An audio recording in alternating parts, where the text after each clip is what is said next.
राम नाम का गुणगान गाने वाले भाजपा के वरिष्ठ नेता रामनाथ भारती जी अब साइकिल की सवारी कर चुके हैं।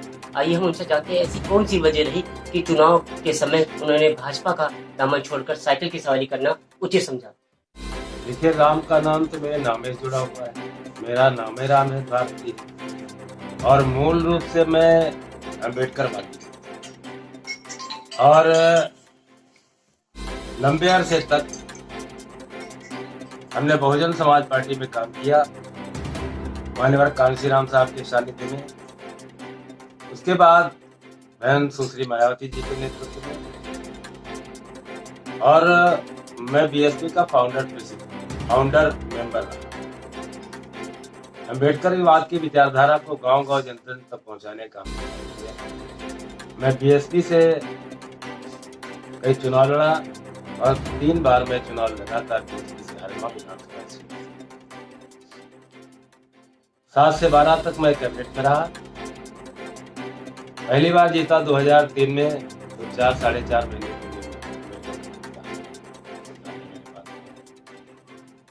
उसके बाद में पार्टी में अनबन हो गई। जग जाहिर है किन कारणों से जो आरोप लगता है पार्टी नेतृत्व के ऊपर। हम पार्टी से अलग हुए। राजेश वर्मा जी सांसद, जो हमारे साथ बीएसपी में सांसद थे, रेखा अरुण वर्मा जी उनके हस्बैंड हमारे साथ बीएसपी में थे, काम किया। 2 बार वो सांसद रहे। उसके बाद में राजेश वर्मा और रेखा वर्मा जी के दोनों माननीय सांसद जी के द्वारा हम भाजपा में लोकसभा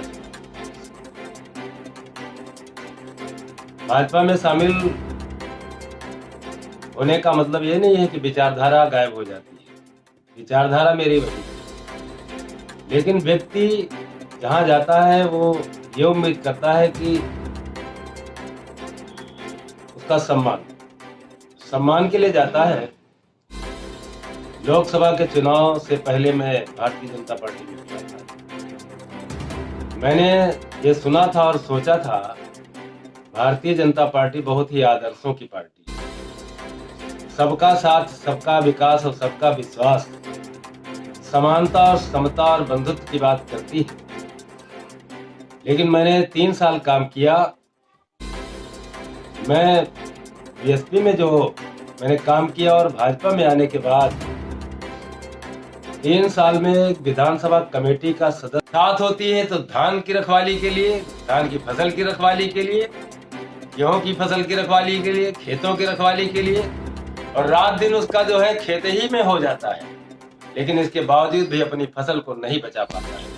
आज बेरोजगार नौजवान, शिक्षित बेरोजगार नौजवान वो परेशान है। नौकरी आवेदन होते हैं, किसी तरह से पैसा जुटा करके फॉर्म भरता है, परीक्षा देता है, परीक्षाएं लीक हो जाती है, पेपर आउट हो जाता है। अभी 69,000 शिक्षकों की भर्ती पूरी नहीं हो पाई। पिछड़ा वर्ग और अनुसूचित जाति के, हम किसी के हक को मारने की बात नहीं करते, हम भी तो हिंदू हैं। हम अनुसूचित जाति के हैं, हमारी भी गिनती तो हिंदुओं में होती है। कि हम हिंदू नहीं है क्या? और हिंदू हैं, हमारा नाम तो राम से शुरू होता है। हमारे नामे में हमारे माता पिता ने नाम राम से रखा है। रामनाथ भारती हमारा नाम है। हमारे बड़े भाई का नाम राम प्रसाद है। तो राम को कुछ लोग कहते हैं कि हमारी जागीर है, ऐसा नहीं है। इस देश के गांव के गरीब तक राम का नाम फैला हुआ था। जो अपने नाम की शुरुआत राम से करते हैं, मान्यवर कांशीराम साहब ने कहा था, भारतीय जनता पार्टी के राष्ट्रीय नेताओं का किसी का भी नाम राम से शुरू नहीं होता है। राम का नाम दलित और पिछड़ों से, उनके घरों से, उनके नाम से शुरू होता है। हर गांव विधानसभा में जब पुनः लोगों के बीच में जा रहे हैं, तो किन मुद्दों के लेके आप जाना पसंद करेंगे? मैं पुनः मैं नहीं जा रहा हूँ, मैं हमेशा गया हूँ, आज भी जा रहा हूँ, आज भी लोग आ रहे हैं। क्या बुनियादी समस्याएं हैं? बुनियादी समस्याएं किसानों की है। आज चौगुनी हो गई, हम का दुगनी की बात करते थे। उसको डीएपी मिली नहीं जब बुआई उसकी हो रही थी गेहूं की। गन्ने का दाम 5 साल में 25 रुपया बढ़ा दिया। 5 रुपया साल में, यह है किसान की आमदनी। और गरीब आदमी को, मजदूर को, नौजवानों को, पढ़े लिखे लोगों को ना तो काम मिला, ना रोजगार मिला। इस प्रकार से आज महंगाई इतने स्तर पे है। डीजल पेट्रोल के आप देख रहे हैं। रसोई गैस के दाम 1040 के करीब पहुंच गए हैं। किसानी मुद्दे वहाँ पर क्या रहे? स्थानीय मुद्दे वहां पर जो है किसानों की समस्या है, बेरोजगार शिक्षित नौजवानों की समस्या है, स्कूल और डिग्री कॉलेज की समस्या है, अस्पताल की समस्या है, कुछ सुधरा था। मैं जब सरकार में था, बहुत से पीएचसी हमने बनवाए, शासन से, सरकार से, मुख्यमंत्री जी से कह कर कई हमने पीएचसी बनवाए, स्कूल भी बड़ी संख्या में हम बनवाए। जहां पर स्कूल नहीं था वहां हमने प्राथमिक विद्यालय, जूनियर हाई स्कूल बनवाए, रोड बनवाए, आरसीसी रोड गांव का विकास हुआ है, बिजली, सोलर, ये तो सरकारों का नियमित काम है। लेकिन जो मेरी प्राथमिकता रहा है गांव का विकास हो, इस प्रकार से मेरी प्राथमिकता ग्रामीण अंचल का विकास हो। मैंने 3 साल काम किया। मैं बीएसपी में जो मैंने काम किया और भाजपा में आने के बाद 3 साल में विधानसभा कमेटी का सदस्य तक मुझे नहीं रखा। मतलब और तो पद दूर की बात है, विधानसभा कमेटी में नहीं रखा।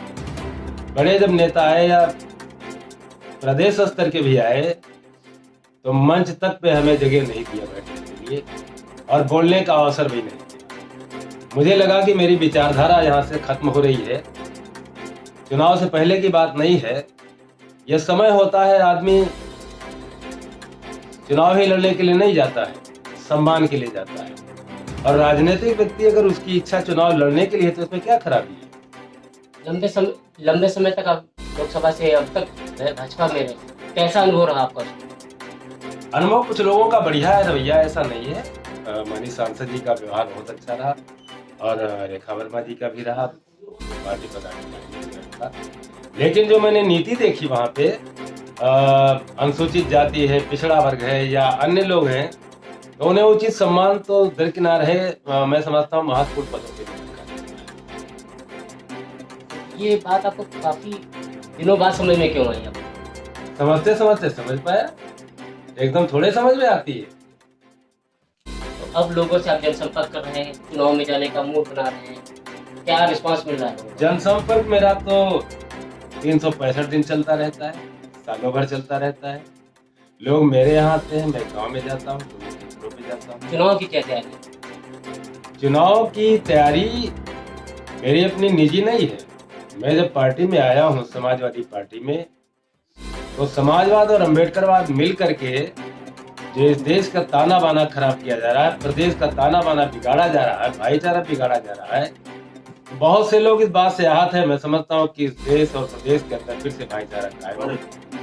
और ये जो जन विरोधी सरकार है, जिसकी नीतियां ही जन विरोधी हैं, जिससे आहत है किसान दिन भर मेड़ पे बैठता है और रात को ऐसी सर्दी में मचान पे बैठता है। बरसात होती है तो धान की रखवाली के लिए, धान की फसल की रखवाली के लिए, गेहूं की फसल की रखवाली के लिए, खेतों की रखवाली के लिए, और रात दिन उसका जो है खेत ही में हो जाता है, लेकिन इसके बावजूद भी अपनी फसल को नहीं बचा पाता है। आज बेरोजगार नौजवान शिक्षित बेरोजगार